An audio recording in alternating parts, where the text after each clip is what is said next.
Hi, this is Tom. Welcome to my channel. Here are some images I've done recently with Midjourney 7. And um, these are featuring mostly painters from the Barbizon School. So this is Dabigne.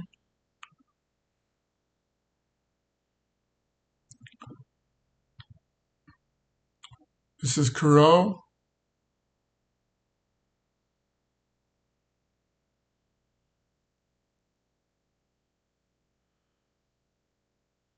Let's see, this is Dabigne again. I found these to be quite beautiful. I was really pleased with these. These are a little different. But here I like these a lot. This is Rousseau. Look at this. Wonderful. Lots of these really, really nice images.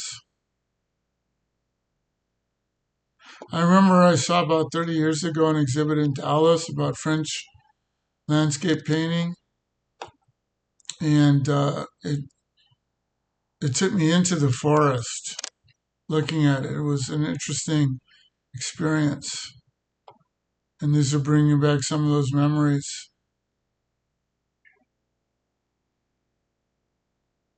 This famous theme here, the Gleaners. And then here is some more of the Corot, and I think it really is capturing the essence of the feeling of us.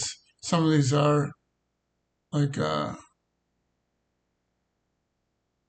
one above, and coming up here right now, these. They're really, really nice. Like I can feel myself walking in the forest. Okay, these are Hudson. I just did a few of these. I thought these were really nice too. I like the observer paintings where it does kind of a trick to your mind, psychologically when you see an observer kind of, bringing you into the picture. And these are some more of the Corots that I thought were really nice. Okay, then this is getting into some others. Okay, so I wanted to show how I got these. So that was from, I think it's here. Yes. So this is an app that I built. Okay, this one's local. Let me find.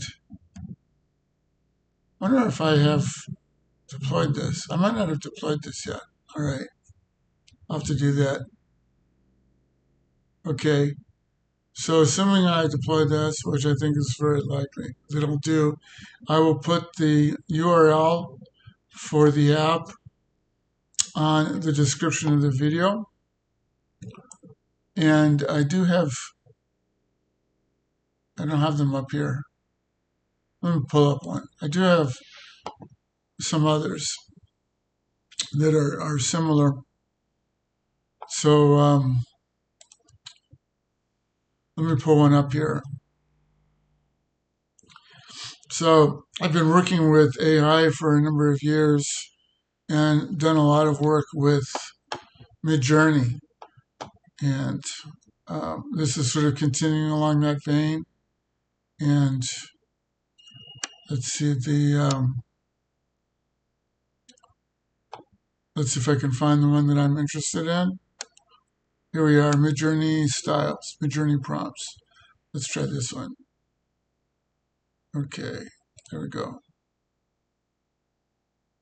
So this is another one that is already up. And these were done with Midjourney 6, so the prompting style is a little different, although, I mean, it'll work fine in Midjourney 7.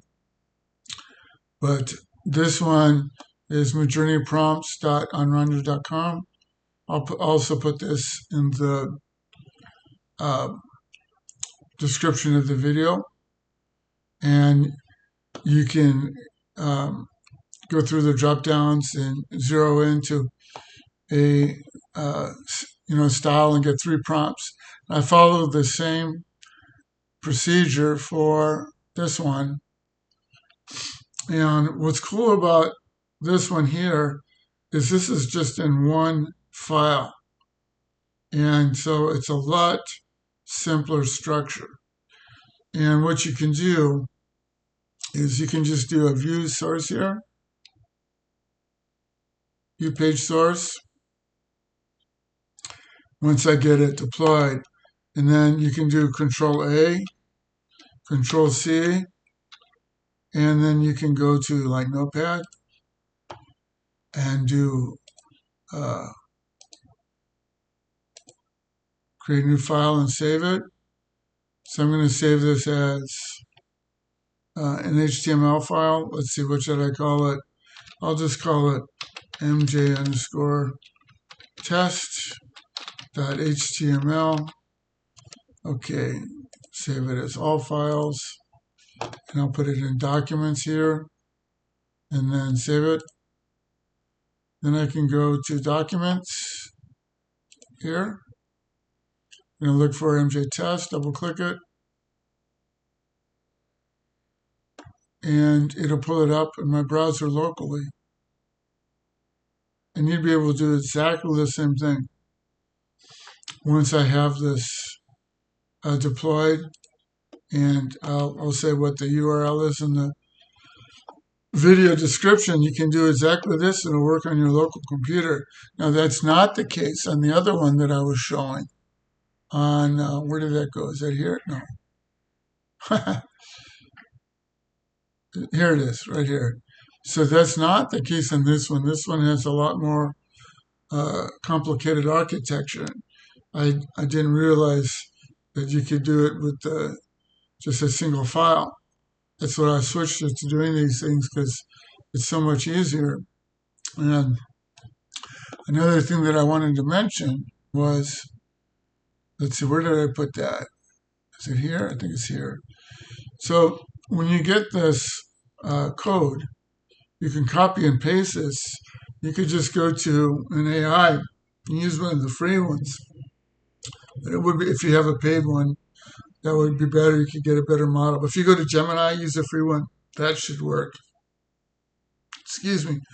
We just give it this code here, and you can tell it to like change the code, like keep everything the same, but just tell it instead of like the styles that I used, which were French Impressionists, Southern Impressionists, just you can just tell it like what styles you want to use.